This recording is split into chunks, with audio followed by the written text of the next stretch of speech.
ప్రస్తుతం వర్షాకాలం అది అందరికీ తెలిసిందే. ఈ వర్షం ఎక్కువగా విపరీతంగా ఉండడం వల్ల రకరకాల ఇన్ఫెక్షన్స్ ఈ సీజన్లో మనం చూస్తూ ఉన్నాం.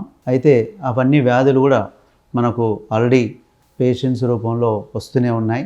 ఆ వ్యాధుల గురించి మనం మాట్లాడుకుందాం. ఇప్పుడు ఇన్ఫెక్షన్స్ అనేవి ఈ వర్షాకాలంలో ఎక్కువగా పెరుగుతాయని అందరికీ తెలిసిందే.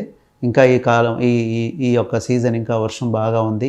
సో అందుకే ఎక్కడ చూసినా కూడా నీరు, తర్వాత వాగులు, తర్వాత దాంతోపాటు ఎక్కడ పడితే అక్కడ నీరు ఆగిపోవడము, తర్వాత దానికి సంబంధించిన ఇబ్బందులు వచ్చే అవకాశం ఉంది. సో ఈ యొక్క సీజన్లో మెయిన్గా చూసినట్టయితే మనకు ఇన్ఫెక్షన్స్ అనేవి బాగా పొంచి ఉండి వాటి వల్ల మనకు ముప్పు వచ్చే అవకాశం ఉంది. అందులో ముఖ్యంగా చెప్పుకోవాల్సింది డెంగ్యూ జ్వరం. డెంగ్యూ జ్వరం అనేది మస్కిటోస్ ద్వారా స్ప్రెడ్ అవుతుంది. ఈ మస్కిటోస్ అనేవి వైరస్ని క్యారీ చేస్తుంటాయి, ఈడిస్ ఈజిప్టి అనే వైరస్ని. సో ఈ ఈడిస్ ఈజిప్టి వైరస్ ఈ మస్కిటో ద్వారా వచ్చి అది మన మస్కిటో బైట్ అయినప్పుడు డెంగ్యూ అనే ఫీవర్ వస్తూ ఉంటుంది. ఎప్పుడైతే ఈ వర్షాకాలం ఎక్కువగా ఉన్నప్పుడు ఎక్కడైతే వాటర్ లాగింగ్ ఉంటుందో, ఎక్కడైతే వాటర్ నిల్వ ఉంటుందో ఇవి యూజువల్గా మల్టిప్లై అవుతూ మనకు డెంగ్యూ ఫీవర్ లాగా వచ్చే అవకాశం ఉంది. ఆల్రెడీ డెంగ్యూ కేసెస్ అనేవి స్టార్ట్ అయి ఉన్నాయి. మేము పేషెంట్స్ని రెగ్యులర్గా అవుట్ పేషెంట్గాను అడ్మిట్ కూడా చేస్తూ ఉన్నాము. అందుకే అందరూ కూడా చాలా జాగ్రత్తగా ఉండాల్సిన అవసరం ఉంది. అయితే ఈ డెంగ్యూకి మీకు సంబంధించినంతవరకు ఈ లక్షణాలు మీకు ఆల్రెడీ తెలుసు.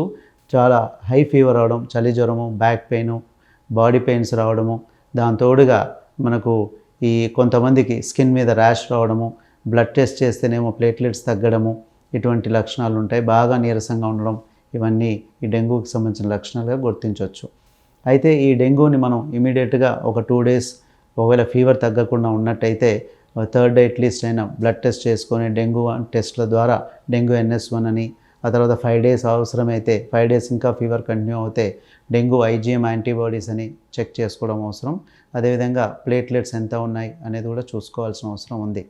అయితే ఈ డెంగ్యూతో పాటు ఈ మస్కిటోస్ అనేవి మనకు ఈ దోమలు అనేవి ఎక్కువగా ఈ వర్షాకాలంలో పెరుగుతాయి కాబట్టి మలేరియా కూడా చాలామందికి వచ్చే అవకాశం ఉంది.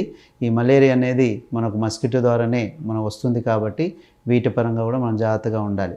ముఖ్యంగా ఎప్పుడైతే ఈ వర్షాకాలంలో వాటర్ అనేది కంటామినేషన్ అవుతుంటుంది, వాటర్ అనేది వేరే సీవేజ్ వాటర్తో ఒక్కోసారి మిక్సప్ అవుతూ ఉంటాయి. సో నీరు తాగడం అనేది చాలా జాగ్రత్తగా ఉండాలి, పరిశుభ్రంగా చేసుకోవడం కూడా అవసరమే. ఈ వాటర్ బార్న్ డిసీజెస్ అనేవి కూడా ఈ సీజన్లో వచ్చే అవకాశం ఉంది. ముఖ్యంగా మనం చూసినట్టయితే టైఫాయిడ్ మనకు దానివల్లే వస్తుంది. అలాగే కొంతమంది జాండీస్ వస్తుంది. Hepatitis A and hepatitis C అనేది ఇది వాటర్ బార్న్ వైరల్ ఇన్ఫెక్షన్గా గుర్తించాల్సిన అవసరం ఉంది. కొంతమందికి డయేరియా, మోషన్స్, వామిటింగ్స్ అవుతుంటాయి, అక్యూట్ గ్యాస్ట్రైటిస్. సో ఇవి కూడా ఈ వాటర్ కంటామినేషన్ ద్వారానే వాటర్ బార్న్ డిసీజెస్ అంటాము. ఇవన్నీ కూడా వచ్చే అవకాశం ఉంటుంది. సో దీంతోడుగా వాతావరణం ఎప్పుడైతే మార్పు జరుగుతుందో మనకు ఫ్లూ ఇల్నెసెస్, వైరల్ ఫీవర్స్ అన్నీ కూడా పెరుగుతూ ఉంటాయి. అందులో ఫ్లూ జ్వరం అనేది కూడా కామన్గా చూస్తూ ఉన్నాం. దగ్గు, జలుబు రావడము, కొంతమందికి తీవ్రంగా ఉంటే శ్వాస ఇబ్బంది, న్యూమోనియా ఫార్మేషన్ కూడా వచ్చే అవకాశం ఉంటుంది. ముఖ్యంగా ఎవరికైతే అలర్జీస్ ఉంటాయో, ఎవరికైతే ఆస్తమా ఉంటుందో, ఎవరి ఏజ్ అయితే 50+ కానీ 60+ ఉంటుందో, ఎవరి యొక్క ఇమ్యూనిటీ తక్కువగా ఉంటుందో వాళ్ళలో లంగ్స్ ఇన్ఫెక్షన్, న్యూమోనియా, ఆ తర్వాత సివియారిటీ కూడా వచ్చే అవకాశం ఉంటుంది. సో అందుకని ఈ వర్షాకాలం సీజన్ కానీ వాతావరణం మారినప్పుడు కానివ్వండి, ఎస్పెషల్లీ అలర్జీ బాగా ఉన్నవాళ్ళు, ఆస్తమా ఆల్రెడీ ఉన్నవాళ్ళు, స్మోకింగ్ చేసేవాళ్ళు, వీళ్ళందరూ కూడా లంగ్స్ పరంగా చాలా జాగ్రత్తలు తీసుకోవాల్సిన అవసరం ఉంది. అయితే మనకి ఈ సీజన్లో ఇటువంటి ముప్పు ఉన్నప్పుడు మనం ఎటువంటి జాగ్రత్తలు తీసుకుంటే బాగుంటుంది. ముఖ్యంగా డెంగ్యూ, మలేరియా అనేది మస్కిటో బార్న్ డిసీజెస్ కాబట్టి ఈ మస్కిటో మనం కుట్టకుండా మన యొక్క పర్సనల్ ప్రొటెక్షన్ మెజర్స్ తీసుకోవాలి. ఫుల్ హ్యాండ్స్ వేసుకోవడము, అలాగే మనకు దాంతోపాటుగా మనకు ఈ విండోస్ కానీ మస్కిటో నెట్స్ కానీ యూజ్ చేయడం చేయాలి. అది ఇంట్లో కానివ్వండి, ఆఫీస్లో కానివ్వండి, సరౌండింగ్ ప్లేసెస్ అన్నీ కూడా వాటర్ లాగింగ్ లేకుండా చూసుకోవాలి.